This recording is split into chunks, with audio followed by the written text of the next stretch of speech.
नमस्कार, election cafe में आपका स्वागत है। मैं हूं अश्विनी कुमार सिंह और आज हमारे साथ हैं विचित्र मनी सर। ये हमारे पहले शो के मतलब ये गेस्ट हैं, नए गेस्ट आए, अभी तक शो में नहीं आए हैं और पुराने गेस्ट हो चुके हैं बाबा और एक और पुराने गेस्ट हो चुके सुमित सर। आप सभी लोगों का स्वागत है। किसका? हमारा स्वागत कर रहे हैं, दर्शक का स्वागत कर रहे हैं। आपका और दर्शकों का भी, जो लोग देखना शुरू कर चुके हैं आप उनका भी, दर्शकों का भी है, पुराने लोगों का भी है और एक नया नए लोगों का भी।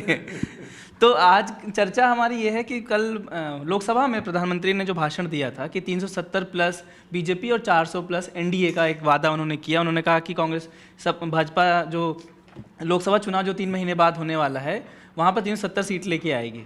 आज हम चर्चा ये करेंगे कि 370 सीटें कहाँ से आएंगी, कैसे सीटें भाजपा कहाँ से सीटों को गेन करेगी और क्या 370 सीटें आने वाली जो हैं और 400 सीटें जो एनडीए की बात कही जा रही है उसमें विपक्ष और अपोजिशन जो है वो कहाँ बचेगा या पूरा ख़त्म हो जाएगा।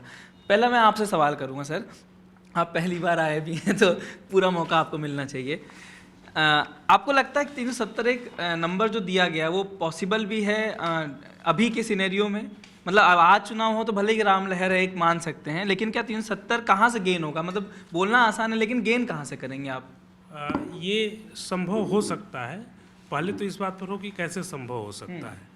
संभव इस दृष्टिकोण से हो सकता है कि 2014 में जब लोकसभा का चुनाव हो रहा था तो उस समय अखबारों में ये खबर छपी थी कि खुद बीजेपी का सर्वे बीजेपी को 240 तक सीटें दे रहा था।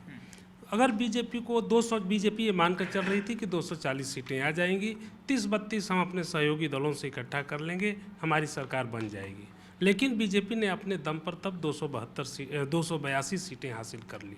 तो उस समय भी बहुत कम लोग थे जिनको यकीन होता था कि बहुमत बीजेपी को मिल जाएगा, क्योंकि 30 साल से किसी को बहुमत मिला नहीं था। यह देश गठबंधन या अल्पमत की सरकार चलाने का आदी हो चुका था। तो अगर वो चीज़ें हो सकती हैं तो ये भी हो सकता है, ये बात सही है कि प्रधानमंत्री अगर इतने आत्मविश्वास से लवरेज हैं, जिसे कुछ लोग ओवर कॉन्फिडेंस कहते हैं, कुछ लोग सुपर कॉन्फिडेंस कहते हैं, लेकिन ये सब कुछ हो रहा है तो इसमें 2-3 तत्व महत्वपूर्ण हैं। पहला तत्व राम मंदिर का है, क्योंकि राम मंदिर का सवाल चाहे राष्ट्रपति ने जब संसद में दोनों सदनों के अभिभाषण में कहा तब, चाहे प्रधानमंत्री स्वयं बोलते हैं तब, चाहे वित्त मंत्री ने बजट में उठाया तब, सड़क से संसद तक लग रहा है कि एक माहौल बना है, एक वातावरण बना है। तो बीजेपी इस आधार पे, लेकिन उसके साथ साथ बीजेपी को ये लगता है कि उसके पास बाली का बल आ गया है। जैसे बाली के साथ था कि कोई भी उसके सामने युद्ध में लड़ेगा उसकी आधी शक्ति आ जाएगी। तो इंडिया गठबंधन का बिखरना मोदी जी को लगता है कि उनकी शक्ति को दूना कर देता है और शायद इसीलिए हो सकता है उनका आत्मविश्वास ज़्यादा बढ़ा है। अगर इंडिया गठबंधन ठीक से चलता तो इस तरह की भाषा नहीं बोलते या मैंने अपना अधिकतम साहस दिखाने के लिए हमलावर अंदाज में तब बोलते, लेकिन अभी वो कॉन्फिडेंस के साथ बोल रहे हैं। तो जैसा सर ने कहा, मैं सुन रहा था प्रशांत किशोर को, तो वो बोल रहे थे जब उन दिनों वो 14 में प्रधानमंत्री के सहयोगी हुआ करते थे तो उन्होंने खुद एक चैनल में कहा है कि उनके इंटरनल सर्वे में 240 से 260 सीटें बीजेपी को आ रही थी, लेकिन उसको भी पार करते हुए वो 80 पहुंच गया। बाबा आपसे सवाल यही है और आप सुमित सर आपसे भी कि बली का हो सकता है, बाली का शक्ति आ जाए भाजपा में और जीत जाए। अगर ये मान भी सकते हैं तो फिर आरजेडी के साथ बातचीत क्यों, जेडीयू के साथ बातचीत क्यों? आरएलडी के साथ आरएलडी के साथ सबसे बड़ी बात है कि 370 आ सकता है कि नहीं आ सकता। आ सकता है यदि सारी सीटें आप जीत जाओ, साउथ में भी जीत जाओ, सब कुछ जीत जाओ, सारे सीटें जीत जाओ तो आ सकता है, लेकिन बहुत मुश्किल है। अब शुरू करते हैं, एक एक स्टेट से शुरू करते हैं। आप तो आंकड़े जानते हैं ना, बिहार से शुरू करते हैं। बिहार में आपको लग रहा था कि जेडीयू और आरजेडी मिलके या कांग्रेस लेफ्ट में लड़ेगी तो बहुत मुश्किल हो जाएगा, और इसलिए आपने वहाँ पर गठबंधन नहीं किया। वहाँ पे आप पलटू राम को मनाया और वो पलट गए, नीतीश कुमार पलट गए। वहाँ आज की हालत बिहार की यही स्थिति है, लेकिन उससे आपको फ़ायदा नहीं हो रहा है, क्योंकि 40 में आपके पास 39 सीटें थी। और आज के दिन स्थिति ऐसी बनी है कि आज आप चुनाव करेंगे तो आरजेडी कम से कम 4-5 सीटें जीत के जाएगी। तो मेरा मानना है कि आपको बिहार में भी नुकसान हो रहा है।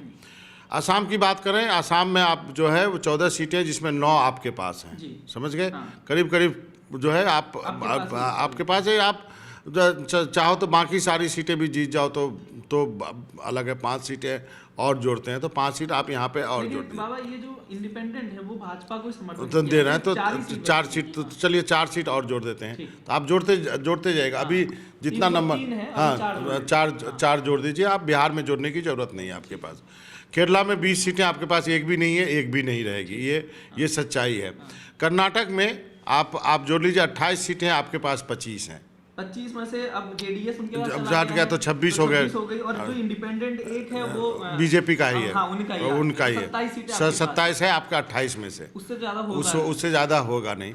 उल्टे यहाँ पे आप 5-7 सीट सीट, बांटेंगे। हाँ नहीं सीट बांटेंगे, आपको जेडीएस को 3 सीट देनी पड़ेगी। आप तो वो 3 से 4 जो भी 25 सीट में से 3 कम हाँ, करना जेडीएस को 4 सीटें देंगे जी जी और स्वयं 24 पर लड़ेंगे। लड़ेंगे। तो तो इनकी सीटें एक कम हो गई, एक यहाँ पे हाँ माइनस कर लीजिए, और यहाँ पे कांग्रेस जीतेगी वो अलग बात है, वो अलग बात है है, उसका जोड़ ही नहीं है। उसका अभी जोड़ ही नहीं रहे हैं। ठीक है, अब आ जाते हैं, आप आ जाइए यूपी पे। हाँ सर, ये सबसे बड़ा राज्य है, ये डिसाइडिंग होगा। यूपी में आपको जीतनी है 80 में से 80। हाँ इसलिए आप कह रहे हैं कि जयंत चौधरी को ले आए, बहुत बड़ा काम कर दिया।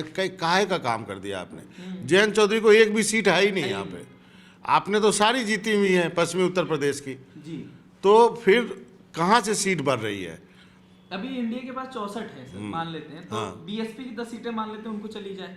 नहीं, बीएसपी की भी आप सीटें 5 घटा दीजिए, चलिए हाँ, शून्य कर दीजिए आप। बीएसपी शून्य कर देते तो तो जोड़ देते तो 72 हो जाएगी। 72 हो जाएगी। 72 और एनडीए मिला के 74, 74। तो वहाँ 10 सीटें बढ़ गई मान हाँ लीजिए। जी। हाँ, ठीक है। पंजाब में आपके पास 2 सीटें हैं, हाँ, हैं, और अकाली के पास 2 हैं। वहाँ उम्मीद नहीं है, उम्मीद नहीं, फिर भी 4 सीटें आप जोड़ के चलिए। वहाँ 4 सीटें, ठीक हरियाणा में 10 की 10 आपके पास है। जी। आ गया पश्चिम बंगाल, हाँ। आपकी 18 सीटें हैं, इसमें से आपकी माइनस होने वाली है। इसमें आप अपने विवेक से जितना घटा सकते हैं घटा दीजिए, या माइनस फिर 4 आप कर लीजिए। नहीं, आप माइनस आप 18 लिख के रखिए। 18। ठीक है। उड़ीसा में आपके पास 12 सीटें हैं, नहीं 8 नहीं 12 बीजेडी के पास है, 8 8 है इनके पास। तो उड़ीसा मान लेते हैं 12 इनका हो सकता है, चलिए 4 बढ़ जाए, 12 कर लीजिए। 4 बढ़ जाए। तेलंगाना में आपके पास 4 सीटें हैं। एक बाबा उड़ीसा को लेकर मैं कहना चाहूँगा कि उड़ीसा में आप जो 4 बढ़ा रहे हैं, ये भी याद रखिए कि उड़ीसा में ये बीजेपी बीजू जनता दल के साथ बहुत ज्यादा पेंग बढ़ा रही है। हाँ। तो ये पेंग बढ़ाना बताता नहीं, है वो तो उन्हीं की किटी में है, वो एनडीए में वो हाँ। गाय बगाए उनको साथ देती है। एनडीए के साथ तो है ही, मतलब अपनी सीट बढ़ने की अगर उम्मीद रहेगी तब बीजेपी उनको चारा नहीं डालेगी। ठीक है, तो शायद फिर भी जितनी सीटें हैं हम थोड़ा सा उसको ऑल्टर कर देते हैं। तेलंगाना में आपके पास 4 सीटें हैं। हाँ, अब मुझे नहीं लगता आप इससे ज़्यादा, शून्य रखा है मैंने वहाँ पे, हाँ तो उतना ही सुन होगा। रखा, तो आप 4 लिख लीजिए मतलब फिर। 4 जो इनका था हाँ वैसे। 4 लिख लीजिए आप। फिर महाराष्ट्र। महाराष्ट्र आ जाइए। महाराष्ट्र में आपके पास 24 सीटें हैं। जी। 24 तो आप 24 तो आप ही के पास है, मतलब एक इंडिपेंडेंट है, और शिवसेना के पास 18 है, एनसीपी के पास 4 है। ये गणित मैं नहीं कर सकता क्योंकि मालूम नहीं, फिर भी मैं आधी सीटें, आधी से थोड़ा ज़्यादा सीटें हम बीजेपी के पाले में डाल मान सकते सकते हैं। हैं 23 सीटें हैं तो 23 रिपीट 24-25 लिख लीजिए आप। 2 सीटें और बढ़ा लेते हैं, हाँ 25 कर लेते हैं। 25 कर लीजिए। अब इसका कैलकुलेशन कीजिए तब तक मैं सुमित को बताता हूँ कि तो सुमित बताएंगे। नहीं मैं इस गणित के बाद क्या गणित बनता है, और क्या ये केवल परसेप्शन के लिए कहा गया है, या फिर कार्यकर्ताओं में उत्साह करने के लिए लोग और तेजी से जुटे चुनाव प्रचार में, उसके लिए कहा गया। देखिए अश्विनी, आप क्योंकि मॉडरेट कर रहे हैं तो मेरी पहली सलाह आपको है, क्योंकि मैं उस रोल में कई बार रहता हूँ, जो बाबा ने कहा उसको आपको काउंटर करना चाहिए था। आपने जो कहा वो लिखते चले गए, इसको 31 कर लो, इसको 41 कर लो, इसको 74 कर लो, इसको 78 कर लो। क्यों कर लो भाई? क्यों कर लो? क्यों? मैं क्यों नहीं करूँ? यूपी की 80 की आएंगी। मैं क्यों नहीं कहूँ कि उड़ीसा में 21 की 21 आएंगी? मैं इसलिए कह रहा हूँ कि ये बात सिर्फ मैं इसलिए नहीं कह रहा हूँ कि मैं काउंटर करना चाहता हूँ। चुनाव ज़मीन पे लड़ा जाता है, चुनाव माहौल पे लड़ा जाता है, चुनाव परसेप्शन पे लड़ा जाता है। आज की तारीख में क्या हम ये डिबेट कर रहे हैं कि बीजेपी चुनाव हार रही है? बीजेपी चुनाव जीतने के लिए लड़ रही है ना। अब ये डिबेट हो गया कि 370 आ रही है कि नहीं आ रही है। हम 273 की लड़ाई को पीछे छोड़ चुके हैं। अब ये परसेप्शन में हम 4 आदमी बैठ के जो सो कॉल्ड न्यूज़ चैनल में काम करते हैं, इस परसेप्शन को बढ़ावा दे रहे हैं कि बीजेपी की तो 370 चुनाव तो जीत ही रही है, 370 आएंगी कि नहीं आएंगी? नहीं आएंगी। ये जो परसेप्शन का उन्होंने दिमाग में बीज डाला है परसों शाम को, इस पर देश भर में मैं तमाम न्यूज़ चैनल्स देख रहा हूँ, तमाम यूट्यूब चैनल्स देख रहा हूँ, अखबारों में लिखा जा रहा है, बड़ा बड़ा आदमी लिख रहा है कि 370 कैसे आएंगी। ये कोई नहीं कह रहा है कि 370 नहीं आ सकती, ये कोई नहीं कह रहा है कि 273 भी नहीं आ रही आपकी, तो आपको तो चुनाव जीतना है पहले, सबने उनको जीता वो मान लिया है। तो मेरा ये कहना है कि माहौल बनाने में, परसेप्शन बनाने का काम उन्होंने परसों शुरू किया है और उसमें बहुत तेज़ी से आगे बढ़ रहे हैं। 370 आएंगी या नहीं आएंगी मुझे नहीं पता, मैं उसमें भविष्यवाणी भी नहीं कर सकता, पर मैं ये मानता हूँ कि चुनाव में जब आप जाते हैं तो आप 543 की 43 जीतने जाते हैं। आप जब खेलने जाते हैं तो मैच जीतने के लिए जाते हैं ना, तो आप कैसे जीतेंगे? आपने उसके लिए नीतीश कुमार को तोड़ लिया, आपने उसके लिए आरएलडी में सेंधमारी शुरू कर दी, आपने उसके लिए जो कुछ अजीत पवार की पार्टी को सिंबल मिला उसको आप छोटा काम मत मानिए। एनसीपी की घड़ी वहाँ पर पहचान रही है। शरद पवार को अपने चुनाव चिन्ह के लिए अब नाको चने चबाने पड़ेंगे और सिर्फ 1 महीने का टाइम है उनके पास, सिर्फ 1 महीने का टाइम है। तो जो मेन चुनाव चिन्ह था वो उनके पास चला गया है। तो अगर पिछली बार 48 में से 41 बीजेपी जीती थी, बीजेपी और शिवसेना मिलके, तो वो 41 की 41 भी हो सकती है और 45 भी हो सकती है, 48 भी हो सकती है। मैं उसको इग्नोर करके नहीं चल रहा हूँ। मैं इसलिए कह रहा हूँ, एक और इम्पॉर्टेंट चीज़ है इसमें, पिछली बार यूपी में जब चुनाव हुआ था तो सपा बसपा मिलके लड़े थे 19 में, इस बार अलग अलग लड़ रहे हैं। मंदिर का जिक्र किया विचित्रमणि जी ने, मंदिर ने हिंदी पट्टी में माहौल बनाया है, आप माने या ना माने। उसमें आप 70 में से 80 में से 70 दें, 80 की 80 दें, ये अलग बात है, पर बीजेपी ने 370 जीतने के लिए हर काम कर दिया। और चुनाव, मैंने आपको कल भी कहा था, कल अपना शो पूरा हो नहीं पाया था, उसमें कुछ टेक्निकल दिक्कत आ गई, लेकिन मैं फिर से कह रहा हूँ कि अभी चुनाव में 1 महीने का वक्त बाकी है, 1-1.5 महीने का, और आखिरी में जो 5% वोटर होता है, जिसको हम फ्रिंज वोटर कहते हैं या बेंच सीटर कहते हैं, वो चुनाव को स्विंग करता है। तो अगर ये लग रहा होगा, जैसे कल एग्जाम्पल की बात करूँ, कल एक रिपोर्टर से बात हो रही थी मध्य प्रदेश में, मैं नाम नहीं जानता, उनका नाम नहीं लेना चाहूँगा, उन्होंने कहा कि मध्य प्रदेश की एक पर्टिकुलर इलाके में 4-5 सीटें ऐसी हैं जहाँ कांग्रेस को कैंडिडेट नहीं मिल रहा लड़ने के लिए, जो लड़ते रहे चुनाव वो लड़ने को तैयार नहीं है। तो अगर ये इस तरह की चीज़ें माहौल में होगी और ये चीज़ें अगर रिफ्लेक्ट होंगी आगे जाके, तो कोई क्यों चुनाव लड़ेगा? जब चुनाव फॉर एग्जांपल क्यों आ रहा है आरएलडी छोड़ के जयंत चौधरी इस तरफ? क्योंकि वहाँ पे 7 मिल जाए तो 1 की गारंटी नहीं है, यहाँ पे 3 मिले तो 3 की गारंटी है आज की डेट में। तो ये विन विन सिचुएशन है, और ये बीजेपी ने इतना बड़ा माइंड गेम खेल लिया है, इसको कोई समझ नहीं पा रहा, ये मेरा कहना है। और सबसे बड़ी बात यह है कि आज के दिन बीजेपी किसी को ऑफर करती है तो आप उसको ठुकराने की स्थिति में नहीं है। क्योंकि यदि प्रधानमंत्री या गृह मंत्री ने आपको कोई ऑफर कर दिया, चाहे जयंत हो या किसी को, तो आप ठुकराने की स्थिति में नहीं है, आपके पास कोई ऑप्शन बचा नहीं है। दूसरी बात जो सुमित ने कही कि बीजेपी जो, एक तो आंकड़े की बात अलग है, दूसरा उनका जो एक मैशनरी है, जो लड़ते हैं, चुनाव लड़ने का जो तरीका है, हमेशा जो ऐसा लगता है कि चुनाव मोड में रहते हैं। उसके दूसरी तरफ बात करें तो संसद भवन, मैं लगातार 2-3 दिन से पार्लियामेंट जा रहा हूँ, तो वहाँ पे 2-3 बातें हो रही हैं। एक तो ये बातें 370 की भी बातें हो रही है, तो निजी बातचीत में बहुत बीजेपी के नेता बोलते हैं कि 320 बोलना चाहते थे, शायद 370 निकल गया। ये बात भी हो रही है। दूसरी ये बात भी हो रही है कि वो कौन लोग हैं जो राहुल गांधी को एडवाइस कर रहे हैं कि इस वक्त आपको यात्रा पे जाना चाहिए, उनको दिल्ली में रहना चाहिए। यदि ममता बनर्जी ने 5 सीट कही या 4 सीट कही, उसको आपको तुरंत लॉक करना चाहिए। 11 सीटें हुई, तो आपको यहाँ पे 11 सीटों के लिए जो कैंडिडेट की बात कही, कैंडिडेट कौन होगा आपको वो आइडेंटिफाई करना है। आपने उसको यात्रा का न्योता दिया है अखिलेश को, शायद वो साथ में यात्रा में भी जाए।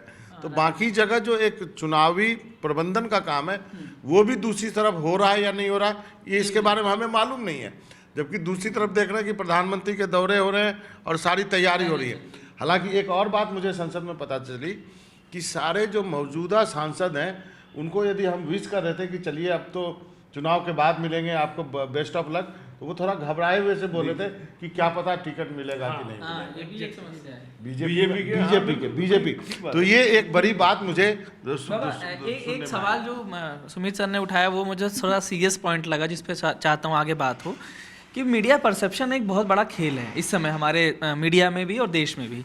एक बीजेपी टोन सेट करती है, हम उसी के अराउंड बात करते हैं, और ये हम मतलब सभी हर एक मीडिया चैनल में यही बात होती है, हर एक यूट्यूब चैनल पे यही बात होती है। क्यों हम लोग मीडिया परसेप्शन फंस जाता है, क्यों बीजेपी की परसेप्शन को लेकर मीडिया चलाता है, एक तो ये मैं पूछूंगा। दूसरा सवाल ये रहेगा आपसे कि जैसा सर ने कहा कि हम बीजेपी के हारने की क्यों बात नहीं करते, क्योंकि सर इंडिया अलायंस जो 2 महीने पहले तक मजबूत लग रहा था वो आज बिखर रहा है।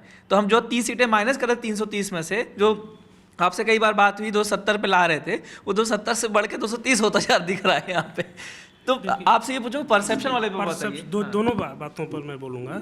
पहला तो आपने परसेप्शन की बात कही, यदि कोई सरकार, शर्त यह है कि वो पूरी तरह बदनाम न हो जाए, तो जब भी विमर्श बनता है वो सत्ता पक्ष के हिसाब से ही बनता है। अनलेस एंड अनटिल वो सरकार बुरी तरह विमर्श न हो, उसके सामने कोई विकल्प न पेश हो। जैसे कि 2009 में चुनाव का विमर्श मनमोहन सिंह थे, क्योंकि मनमोहन सिंह की सरकार बदनाम नहीं थी। लेकिन 2014 में मनमोहन सिंह नहीं थे, क्योंकि मनमोहन सिंह की सरकार बुरी तरह बदनाम हो गई थी और नरेंद्र मोदी को लोगों ने एक आशा के रूप में देखा। राजीव गांधी की सरकार बदनाम हो गई थी, इसलिए बीपी सिंह को लोगों ने आशा की नज़र से देखा, इसलिए विमर्श उस समय विपक्ष हो गया था। अभी नरेंद्र मोदी 10 साल रहने के बाद भी उनके खिलाफ माहौल कम से कम दिखता नहीं है। इसमें मीडिया का भी हाथ है, ये बात सही है। जब पूर्ण बहुमत की सरकार होती है तो बहुमत की भाषा लोग बोलते हैं। ये कोई आज निराली बात नहीं हो रही है, ये पहले भी होती थी, आज भी हो रही है। दूसरी बात आपने कहा इंडिया ब्लॉक के टूटने की, तो एक शायर हुए हैं वसीम बरेलवी, उनका एक शेर है कि जीने का हक उसी को है इस ज़माने में जो दिखता इधर का है और उधर का हो जाए। तो यहाँ पर वही बात है कि इंडिया गठबंधन में हर कोई लग रहा था कि इधर का ही है, लेकिन जैसे जैसे चुनाव आ रहा है सब उधर के होते जा रहे हैं। तो क्योंकि ये बात हल्के उस पर चल रही है तो मैं चीज़ ऐड करना चाहूँगा। मुझे अभी भी लग रहा है बाबा, और बाबा आप करेक्ट करिएगा मुझे, कि चुनाव आते आते जब 28 में 27 पार्टियां बची इंडिया में से, तो जो बड़ी पार्टियां, जो बड़ी 5, 6, 7 पार्टियां हैं, मुझे अभी भी लगता है कि 2-3 पार्टियां और स्विच करेंगी साइड। हो सकता है कि मैं गलत हूँ, पर मेरा ऐसा मानना है कि 2-3 पार्टियां और स्विच करेंगी, और वो अगर वो बीजेपी के साथ नहीं भी जाएंगी अश्विनी, तो हो सकता है कि कांग्रेस के खिलाफ खड़े हो जाएं। मतलब ट्रायंगुलर कॉन्टेस्ट बनाते, जैसे ट्रायंगुलर होगा कहीं भी तो उसका सीधा फायदा बीजेपी को मिलता है। और इससे आप क्योंकि बीजेपी अगर बंगाल में 17 सीटें जीत सकती है, पिछले लोकसभा में 18 सीटें, तो आसान बात नहीं थी, ये बहुत मुश्किल है। उसकी वजह थी कि ट्रायंगुलर कॉन्टेस्ट था वहाँ पे, और अगर ट्रायंगुलर कॉन्टेस्ट वहाँ भी हो गया तो किसको फायदा होगा? ममता को नहीं होगा। ममता को पीएम नहीं बनना है। ममता पीएम तभी बन सकती है कम से कम 40 की 40 जीत के आए। इतनी सीटें क्या जिता पाएंगी? ये इंडिया ब्लॉक के नेताओं को समझ में आ गया है कि हम अपने दम पे 40 सीटें नहीं जीत सकते, माइनस कांग्रेस के पास आप कह सकते हैं कि 50, 60, 70, 80 सीटें आ सकती हैं, पर बाकी जो पार्टियां हैं, क्या शरद पवार 40 जीत सकते हैं? क्या उद्धव ठाकरे 40 जीत सकते हैं? क्या अखिलेश 40 जीत सकते हैं? क्या ममता 40 जीत सकती हैं? क्या अरविंद केजरीवाल 40 जीत सकते हैं? क्या तेजस्वी 40 जीत सकते हैं? ये जो 8 ये स्टालिन है, ये सब पार्टियों के, ये इसलिए भी उनके पास वो दम नहीं है। और प्लस ईडी की जांच को मत भूलिए आप, हर रोज ईडी जांच कर रही है। आज उत्तराखंड में हरक सिंह रावत के घर पे थी, है ना? तो वो काम चल ही रहा है। और पीएम ने परसों साहब कहा कि भ्रष्टाचार पे कार्रवाई होती रहेगी। उनका वोट बैंक इससे मजबूत होता है, और वो उसको एड्रेस करेंगे। तो ये तमाम परिस्थितियां इशारा कर रही हैं कि 370 का वो आंकड़ा क्यों लेकर आए। वो परसेप्शन के लिए लेकर आए, वो विपक्ष को कमज़ोर करने के लिए लेकर आए, विपक्ष के अंदर भगदड़ मच जाए, जैसे कि Jayant Chaudhary for example quote unquote question mark के साथ, कि जयंत चौधरी क्यों घबराए कि अगर 370 आ रही है इसका मतलब यूपी की 80 आ रही हैं। अगर मैं उस तरफ रहा तो मुझे एक भी नहीं जीतूंगा मैं, तो कम से कम 3 तो आए मेरी, कम से कम मैं मंत्री तो बन जाऊँ। वो अखिलेश यादव जिन्होंने उनको सांसद बनाया राज्यसभा का, उसको छोड़ने को तैयार हो गए। आप मंत्री, हर एक आदमी मंत्री बनना चाहता है, सबके सर्वाइवल की बात है। अगर आप चुनाव में लड़ने के लिए जीतेंगे नहीं और हारते जाएंगे, तो राहुल गांधी हर कोई नहीं होता है ना कि लगातार 10 चुनाव हार जाए तब भी आप यात्रा निकाल रहे हैं, पद यात्रा कर रहे हैं। हर कोई, अखिलेश यादव क्यों नहीं कर रहे, मायावती ने क्यों नहीं किया? सबके बस की बात नहीं है। ये एक बात और यूपी के कुछ बीजेपी के सांसदों ने बोली, जो बात आपने कही कि ये जो आंकड़े कहते हैं 10 सीट बीएसपी के, तो उन्होंने भी जब एक तरह मुस्कुराते हुए कहा कि इस बार तो बीएसपी भी नहीं है, समझ गए? तो मतलब आप जो है यूपी की जो बात हो रही है, तो ये सब चीज़ें छोटी छोटी चीज़ें हैं जो कि निजी बातचीत में कभी कभी सांसदों के मुंह से निकल जाता है। मुस्कुराते हुए कहा कि इस बार तो बीएसपी भी नहीं है, तो इसका मतलब वो आगरा की सीट है कोई जहाँ पे बीएसपी के अच्छे वोट हैं, और बीएसपी नहीं है, तो इसका मतलब बीजेपी के लिए खुला हुआ है क्षेत्र। दूसरा, ये जो पार्टियाँ जो छिटक रही हैं, और जो बात सुमित ने उठाई, तो अब ये दिक्कत यहाँ पे ये आनी शुरू हो गई है कि इन पार्टियों को क्या लगता है। यदि अब हम बंगाल की बात करें तो बंगाल में मुझे लगता है कि ममता की जो सारी पोस्चरिंग है ना, वो ये है कि लेफ्ट अलग लड़े। यदि इंडिया गठबंधन को साथ, जो कि अधीर रंजन चौधरी जिसके पैरोकार है, यदि लेफ्ट इधर लड़ती है ना, तो वो सारा लेफ्ट का वोट बीजेपी को जाएगा। जो कार्डर वोट है, जो ममता को पसंद नहीं करता है, वो एक सर्टेन अमाउंट ऑफ वोट है जो कि ममता के एकदम खिलाफ है, वो जीवन भर खिलाफ रहेगा, चाहे ममता कुछ भी हो जाए। तो वो एक रणनीति के तहत उसको अलग लड़वाना पड़ेगा आपको लेफ्ट को। यदि आपको लेफ्ट को अपने पाले में किया तो वो एक जो क्षेत्र है बीजेपी के लिए आप खुला छोड़ दोगे फिर से 18-20 पहुंचने के लिए। उसी तरह पंजाब में जो बात हो रही है कि यदि कांग्रेस और आप मिल के लड़ती है ना, तो फिर एक अपोजिशन का स्पेस आप छोड़ रहे हो, जिसमें अकाली और बीजेपी आएगी और उनके लिए मौका बनेगा। तो ये दो राज्यों की बात इस ढंग से हो रही है। बाकी लीडरशिप को तय करना। अब ईडी की बात की, अब ईडी हर जगह छापे मार रही है, उससे क्या होता है? ईडी का आप देखिए कन्विक्शन रेट क्या है, 1%।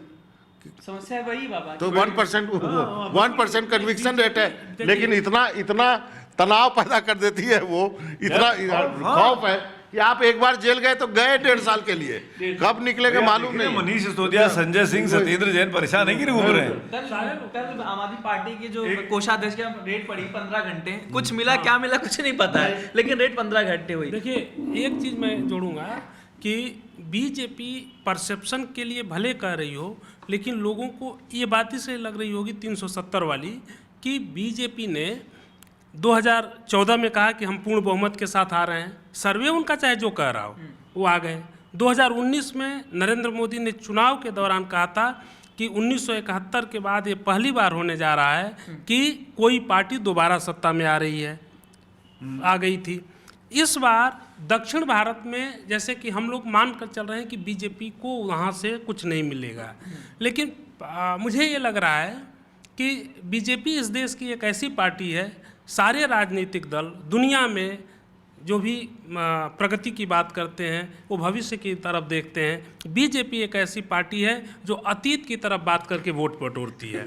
तो वो अतीत से लोगों का जो जुड़ाव है उसको प्रधानमंत्री ने साउथ में जोड़ा है, चाहे वो तमिल संगम में तमिलनाडु को बनारस से जोड़ना हो, चाहे मूर्ति अयोध्या की उस चाहे सेंगोल रखना हो, या मूर्ति अयोध्या की वो कर्नाटक की पद्धति में बनाई जानी हो, या प्रधानमंत्री का रामेश्वरम से लेकर के राम के जितने तत्व हैं या बिंदु हैं उन बिंदुओं की यात्रा करना हो।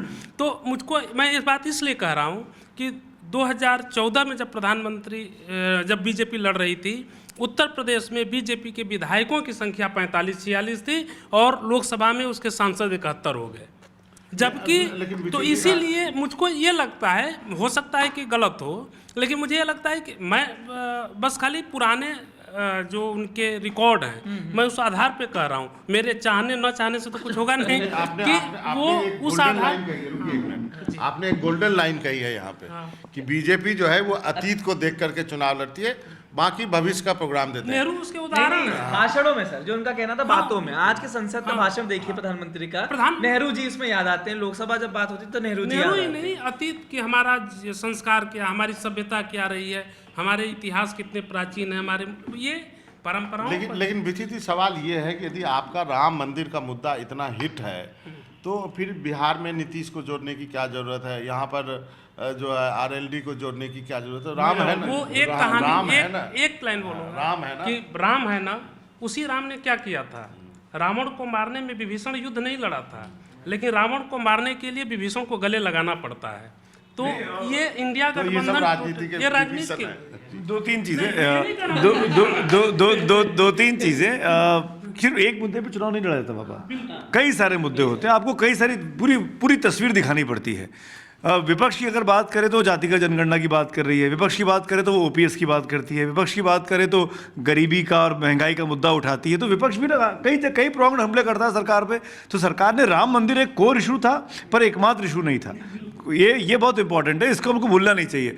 लेकिन आप प्रधानमंत्री के जो दोनों सदनों में जवाब रहे अभिभाषण पे, उसमें उन्होंने जो बाकी जो चीज़ें हैं, चाहे महंगाई का हो, महंगाई पर भी कांग्रेस को लताड़ा, अगर चीन का हमला हो रहा है तो वो उसके लिए भी कांग्रेस की नीतियां हैं, जम्मू कश्मीर की स्थिति खराब है, तो जो आप कह रहे हैं अतीत में देख के, तो अतीत को कांग्रेस को वो जब काउंटर करते हैं, अटैक करते हैं, वो व्हाइट पेपर क्यों लेकर आ रहे हैं इकोनॉमिक स्थिति पे? वो इसलिए लेकर आ रहे हैं कि कांग्रेस को अटैक कर रहा है, क्योंकि देश चुनाव की तरफ जा रहा है। तो भाई जैसे आप चुनाव लड़ने की तैयारी कर रहे हैं उनको घेरने के लिए, वैसे वो आपको घेरने के लिए तैयारी कर रहे हैं। उसके लिए अगर अतीत को देखना पड़े या या सुपर अतीत को देखना पड़े तो देखेंगे। अंततः तो 273 का आंकड़ा किसके पास आ रहा है वो इंपॉर्टेंट है ना, तो उसके लिए कुछ भी करेगा आदमी। और चुनाव में तो साम दाम दंड भेद होता है, चुनाव सीधे सीधे चुनाव नहीं होता, चुनाव में तो इलेक्शन मैनेज भी किया जाता है कि कैसे सामने वाले को हरा देना है। तो 5 आदमी उसके नाम से खड़े कर दिए, जैसे पिछली बार तेलंगाना में क्या हुआ था, जो उनकी केसीआर की बेटी है कविता, उनकी सीट पे 41 कविता खड़ी थी, 41 कविता, एक के कविता, एस कविता, एल कविता, पी कविता, कविता टी कविता, से कविता, हर गई चुनाव कविता।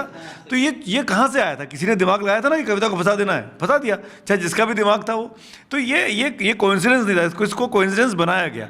दूसरी चीज़, कांग्रेस के साथ दिक्कत क्या है, बीजेपी क्यों तो 370 का ख्वाब देख लेती है और कांग्रेस क्यों 70 का ख्वाब भी नहीं देख पा रही है? उसकी बहुत बड़ी वजह है, कांग्रेस ने अपने वोट बैंक को, वोट बेस को बढ़ाने की कोशिश नहीं की।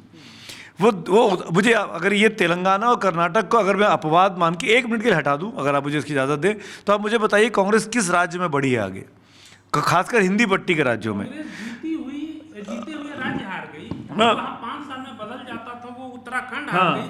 यहाँ तक उत्तराखंड तो बीजेपी से हारी, जहाँ नरेंद्र मोदी का नाम था।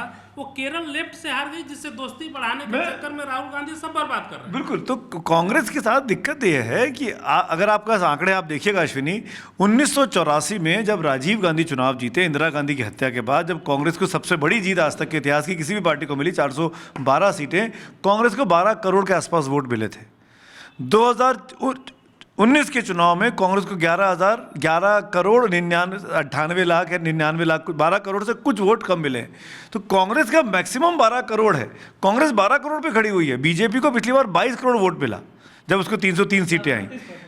तो वोटिंग परसेंटेज बढ़ता जा रहा है, वोटर की संख्या बढ़ती जा रही है।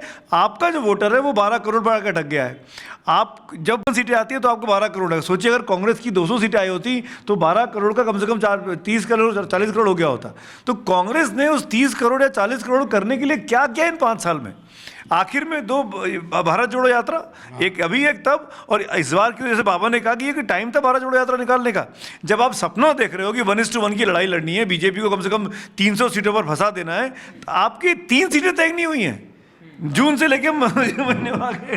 और सबसे बड़ी बात है कि जो जिस आइडिया को लेकर के आगे बढ़े थे, यदि उसको स्टिक करते, यदि बीजेपी के एक कैंडिडेट के खिलाफ विपक्ष का एक ही कैंडिडेट होता ना, तो फिर आप चुनाव देखते। बिल्कुल। वो जो आइडिया था वो बहुत अच्छा था और वो किसी ने सोची समझी हुई ढंग से उस आइडिया को इम्प्लीमेंट करने की कोशिश की थी, लेकिन आइडिया से लेकर इम्प्लीमेंटेशन स्टेज तक आने में ये अंतर वो है। फिजल आउट हो गया। बीजेपी के लोग, मैं तो प्रधानमंत्री मोदी की उनकी टीम की तारीफ करूंगा कि वो जो आइडिया सोचते हैं उसको एग्जीक्यूट करने तक और उसकी डिलीवरी तक, और डिलीवरी के बाद फीडबैक तक का इंतजाम उनके पास होता है।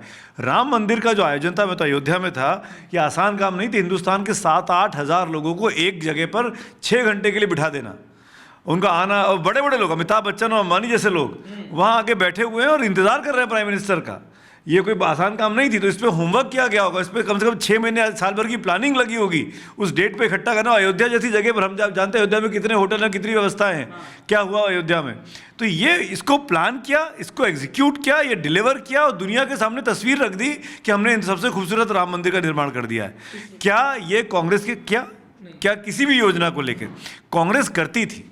कांग्रेस ने देश को आरटीआई दिया, कांग्रेस ने देश को राइट टू एजुकेशन दिया, कांग्रेस ने मनरेगा दिया।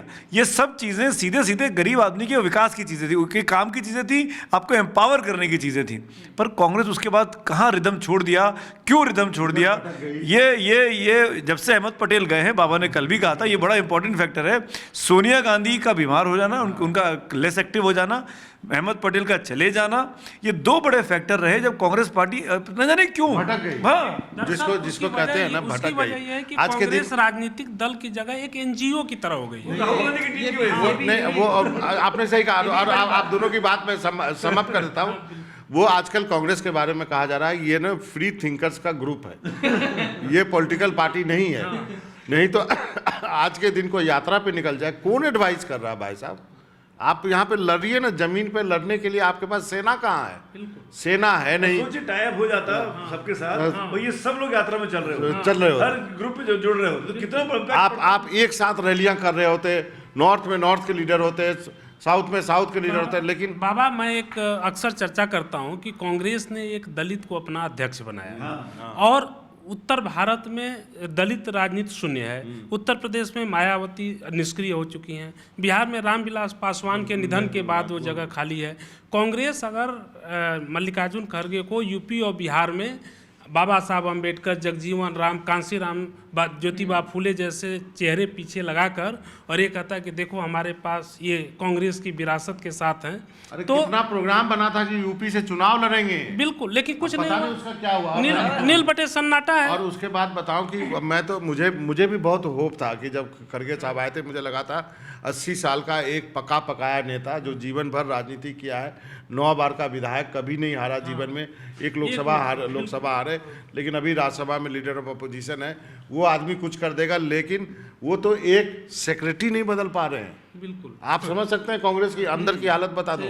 कोई जो कांग्रेस के लोग सुन रहे हैं उनको मालूम होगा मैं क्या कर रहा हूँ। एक सेक्रेटरी नहीं हटा पा रहे हैं, एक अपने लोग वहाँ पे अपॉइंट नहीं कर पा रहे हैं, तो कैसे पार्टी बदलोगे आप? अब जो नहीं, बस खत्म, 1 मिनट के लिए कर रहा हूँ मैं। पहली बात तो ये कि जो तीनों लोगों ने कहा मुद्दों को लेकर, जो कहा कि मुद्दे क्या हैं, मैं भी कोशिश करेंगे कि अगले कुछ शोज़ में, पहले तो आपको कल या परसों में एक शो करेंगे जिसपे हम दोनों, मनमोहन और मोदी जी की जो इकोनॉमिक पॉलिसीज़ है, जब सरकार श्वेत पत्र लाएगी उसी समय शायद हम लोग भी इस पे चर्चा करें। मैं चाहूँगा सबकी सहमति बने उस पर। दूसरा सर, बाबा विषयों की जो बात हुई कि बीजेपी के पास राम मंदिर से लेकर कई मुद्दे हैं, विपक्ष के पास मुद्दा है महंगाई, बेरोजगारी। अगर हम भी और आप भी, अगर हम कल ही अपने शो में, परसों भी बात करेंगे, अब शुरू करेंगे, यही कोशिश करेंगे कि बेरोजगारी की क्या हालत है या महंगाई क्या हालत है, तो शायद लोगों को दोनों साइड का स्टोरी पता चले। बहुत बड़ा मुद्दा है। हाँ, मुझे आज ही कोई बता रहा था पार्लियामेंट में कि IIM हैदराबाद वाले लोगों को प्लेसमेंट नहीं मिल रही है। सर लखनऊ ने अपने एल्यूमिनाई को मैसेज किया है कि नौकरी दिलवा दी 72 बच्चों को, क्योंकि उनका ट्रैक रिकॉर्ड है कि वो 100% एल्यूमिनाई कराते हैं। जब IIM लखनऊ का यह हालत है तो प्राइवेट यूनिवर्सिटीज का क्या हालत है? अहमदाबाद का आई डोंट नो। तो इस पे ये इसलिए हो जा रहा है कि ये मुद्दा कभी सत्ता नहीं उठाती है। सरकार कभी महंगाई, बेरोजगारी, ये सब सवाल क्यों उठाएगी? वो तो सुविधाजनक इशू उठाएगी ना। विपक्ष इन सवालों को उठाने की जगह अगर आप इन सवालों से ही भटके रहेंगे तो दिक्कत होगी। और उठाने का ही नहीं, आपकी आवाज़ उठती हुई दिखनी चाहिए।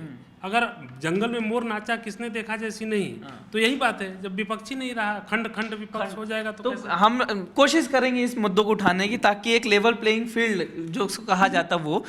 बाबा एक सवाल बस आप लोगों से आखिरी ये पूछूंगा कि हमने बात की कि कांग्रेस पास मुद्दे नहीं है, कार क्या रहा है, पार्टी के पास कैडर नहीं है, नहीं उठा नहीं रही है, सड़क पे नहीं है। देखिए बाबा यही कहना है ना, सड़क पे राहुल गांधी, भाजपा कांग्रेस ये कहती है राहुल गांधी सड़क पे एक महीना चल रहे हैं। आज प्रोटेस्ट था, मल्लिकार्जुन खड़गे अलग अलग रैलियां कर रहे हैं, उत्तराखंड में थे, दिल्ली में रैलियां की, फिर गए केरल गए रैलियां करने। मैं आपसे ये पूछ रहा हूँ कि जातिगत जनगणना जो कांग्रेस के दिमाग में शायद किसी ने भर दिया है, पता नहीं किसने भरा है, वो हर रैली में यही बात करते हैं, हर जगह यही बात करते हैं कि जितना जिसकी आबादी उतना उसका आरक्षण, और OBC खास करके। बस यही आखिरी सवाल आप लोगों से पूछूंगा, क्या मोदी को हराने का यही एक उनके पास रास्ता बचा है और कुछ नहीं उनके पास?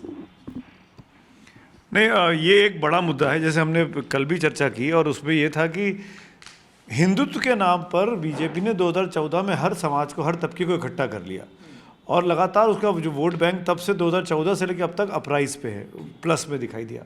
तो ये लगा कि हिंदुत्व का तोड़ बीजेपी ने निकाल लिया है कि अब सब जो हैं, चाहे कोई दलित नहीं बचा, कोई अति पिछड़ा नहीं बचा, कोई SC नहीं बचा, कोई ST नहीं बचा, सब हिंदू हो गए हैं। और हिंदुओं के नाम पर ये बीजेपी ने नैरेटिव दिया कि मोदी ने आके सबको तोड़ दिया है, सवर्ण भी हिंदू हैं, सब हिंदू ही हैं, या तो हिंदू हैं या मुसलमान हैं, ये हो गया इस देश के अंदर।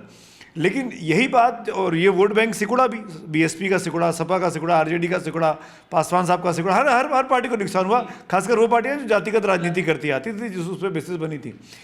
ये 5 साल के, जब 19 का चुनाव भी जीत गया, तब विपक्ष की ट्यूबलाइट जली, उनको समझ में आया कि हम उनको घेर सकते हैं अगर हम दोबारा अपने वोट बैंक को अपने पास पकड़ लें। तो यादव मेरे हो जाए, जाट तुम्हारे हो जाए, गुजर तुम्हारे हो जाए, ढिमकाना हमारे हो जाए, उन्होंने उसके नाम पर चीज़ों को इकट्ठा करना शुरू कर दिया। लगा कि हिंदुत्व को हम इस तरीके से डाइल्यूट कर देंगे, बाइफर्केट करके बीजेपी को। पर बीजेपी ने आज की तारीख में, मैं इसलिए भी कह रहा हूँ बीजेपी की बात, कि जो बीजेपी के कोर इश्यूज थे, जिस पर कंट्रोवर्सी होती थी, जिस पर कोई विपक्ष के साथ उनके साथ खड़ा नहीं होता था, चाहे वो राम मंदिर का मामला हो, चाहे वो UCC का मामला हो, आज की तारीख में राम मंदिर पर कोई विरोध नहीं कर पा रहा है, सब अपने घर में झंडा लगा रहे हैं, कांग्रेस के लोग भी और मुसलमान के उम्मीदवार भी, सपा के लोग भी। सिमिलरली UCC के नाम पर यह कहा जा रहा है कि हम सपोर्ट करने को तैयार है क्योंकि संविधान में कांग्रेस का जिक्र है नीति निर्देशक तत्वों में, ये विरोध के लोग बोल रहे हैं जो उनके साथ खड़े नहीं होते थे। तो ये तमाम 370 हाँ, ट्रिपल तलाक 370 लागू हो गया। मैं कह रहा हूँ कि ये तमाम चीज़ें करके बीजेपी ने अपनी जो उसकी अनटचेबिलिटी थी वो उसको दूर कर लिया है। बीजेपी अब एक इलाके में, फिर से कह रहा हूँ, हमको अपने माइंडसेट को चेंज करने की ज़रूरत है। दक्षिण भारत में बहुत बड़ा वोट बैंक बीते 10 सालों में बना है जो उत्तर भारतीयों का है। ये बाकायदा स्टडीज़ हैं तमाम सी वोटर की, एक्सिस वालों की, कि जो केरल में, तमिलनाडु में, कर्नाटक में बीजेपी की इन रोड्स बन रहे हैं, वो क्यों बन रहे हैं? क्योंकि माइग्रेंट लेबरर जो गए हैं बिहार से, यूपी से, वो वोटर वहाँ बन गए हैं और वो बीजेपी के लिए वोट कर रहे हैं। और इस बार भी आप देखिएगा उनको एजेंसी, उनका दावा है कि बीजेपी का वोट वहाँ फिर से बढ़ने वाला है। तो ये बीजेपी का प्लस पॉइंट है। बीजेपी अब केवल उत्तर की पार्टी नहीं है। बीजेपी ने ये बात ठीक है कि कोई एमएलए नहीं है उसका केरल में, कोई एमपी नहीं है, लेकिन ये बात भी ठीक है कि बीजेपी वहाँ मजबूत स्थिति में दिखेगी आपको। आज जो आपने कहा कि ये आरक्षण जो है ये एक टेस्टेड फार्मूला है। जब भी कमंडल हुआ तो मंडल लाया था वीपी सिंह ने उसको काटने के लिए। ये टेस्टेड फार्मूला है। और जब वीपी सिंह के बाद जब एक सोशल चर्निंग हुआ खासकर राजनीति में, तो शरद यादव, लालू यादव, नीतीश कुमार, मुलायम सिंह यादव, रामविलास पासवान, सीताराम केसरी, एक नई जो है आपने देखा कितने ऐसे लीडर्स जो है ओबीसी से उभर के आए और आज बिहार और यूपी की सच्चाई बन गई है ये राजनीति करना। बिहार वगैरह में तो ये एक टेस्टेड फार्मूला है। शायद कांग्रेस को लगता है और खासकर राहुल गांधी को लगता है कि इसको एक बार फिर से ट्राई करना चाहिए। यदि वो इस पर स्टिक करते हैं तो शायद उनको कांग्रेस बिलीव करती है कि उस फ़ायदा हो सकता है, क्योंकि बात जब नीचे तक जाएगी ना, जब बेनिफिट की बात होगी और होगी कि भाई किसकी कितनी आबादी और किसको कितना मिलना चाहिए। सुप्रीम कोर्ट ने भी कहा कि भाई आईएएस के बेटे को क्यों रिजर्वेशन चाहिए। तो इसी में एक बात बता दीजिए, राहुल गांधी की यात्रा हो रही है, हर दिन हजारों लोग मिल रहे हैं। जो बात हम कर रहे थे कि लोगों से नहीं मिल रही है, क्या लगता है उससे कुछ मिलने वाला? क्योंकि हम दिल्ली में बैठे, हमें झारखंड में कितने लोगों से मिल रहा है क्या पता चल। मेरा मानना है बहुत अच्छा कर रहे हो आप, झारखंड में जा रहे हो, आप मिल रहे हो लोगों से। पहले एक कैंडिडेट को भी तो लेके जाओ अपने साथ। यदि आप बोकारो में जा रहे हो तो अश्विनी कुमार को तो होना चाहिए कि ये है तुम्हारे कैंडिडेट, इसके लिए मैं घूम रहा हूँ। आप धनबाद में जा रहे हो, मनोजन भारती को बोलो ना ये तुम्हारा कैंडिडेट है, इसके लिए वोट करना, इसके लिए यात्रा कर रहा हूँ। अरे कैंडिडेट आइडेंटिफाई करके सब कुछ। मेरा आर्गुमेंट क्या है कि आपको सब कुछ करके करना चाहिए ना। आप घूम रहे हो, किसके लिए घूम रहे हो? एक कैंडिडेट भी साथ में रखो कि ये कैंडिडेट है। आगे आप आओगे, बिहार में आओगे, चाहे यूपी में आओगे, बोलो भी चितमनी है हमारे कैंडिडेट, यहाँ से मैं इंटर करूँगा, वहाँ से अगले विधान लोकसभा में जाऊँगा, वहाँ आपका अगला कैंडिडेट है नहीं, आपको ढूंढे नहीं मिल रहा है, आप घूमे जा रहे हो। आपको लगता है भीड़ आ रही है, क्या पता वोट दे दे। उनका मानना है कि कर्नाटक में फ़ायदा हुआ, तेलंगाना में फ़ायदा हुआ, तो इस बार भी लोकसभा में भी फ़ायदा हो, बहुत अच्छा, गुड लक है। लेकिन मेरा मानना है कि एक सिस्टमिक वे में कैंडिडेट को पहचान करके उनको साथ ले करके जाते, क्योंकि चुनाव अब नज़दीक है। लोग अब उपेक्षा कर रहे होंगे कि भाई साहब आप आए हो 2 महीना पहले, तो नाम भी बताते जाओ ना आपके तरफ से। यदि जेएमएम का भी होता आप उनको बोलो ना कि जेएमएम की तरफ से ये लड़ेंगे। देखिए, राहुल गांधी जो जातिगत जनगणना और आरक्षण की बात कर रहे हैं, पिछड़ा पावे, ये वही बात है जो 60 साल पहले डॉक्टर राम मनोहर लोहिया कहते थे। राहुल गांधी के लिए कि एक त्रासदी है, उनके साथ एक विडंबना है कि उनके ऊपर कांग्रेस की कई नाकामियों का बोझ भी है, जो उनकी गलती नहीं है, लेकिन चूंकि वो कांग्रेस के सबसे बड़े चेहरा हैं इसलिए उनको झेलना पड़ रहा है। इसीलिए जातिगत जनगणना और जिसकी जितनी भागीदारी उसकी उतनी हिस्सेदारी, ये नारा लोहिया का दिया हुआ था। तो उस नारे को चलाने के लिए उसका टोन, उसका लहजा और उसकी प्रकृति को थोड़ा अलग करना चाहिए था। आप लोहिया की राजनीति उठा करके कांग्रेस की राजनीति नहीं कर सकते, क्योंकि लोहिया और कांग्रेस की राजनीति परस्पर विरोधी राजनीति थी और यही फायदा बीजेपी उठा लेती है। तो ये थोड़ा सा इस पर चर्निंग और टर्निंग पॉइंट्स की कुछ ज़रूरत थी, जिस पर कांग्रेस ने काम नहीं किया।